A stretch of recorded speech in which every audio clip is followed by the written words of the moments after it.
'Twas 4 invasions of massive sweep that forged our English rich and deep. First the Church of Rome the gospel brought, and gave us words from Latin wrought.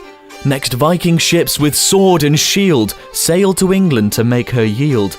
King Alfred won a truce of sorts, but he could not stop their tongue, Old Norse. Some words of Old English in English remain, short words like those in this line are the same.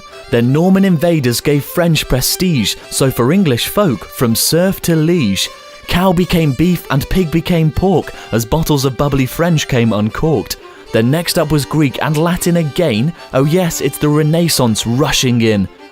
From thence humble English sprouted its wings, from Shakespeare to Spielberg it dances and sings.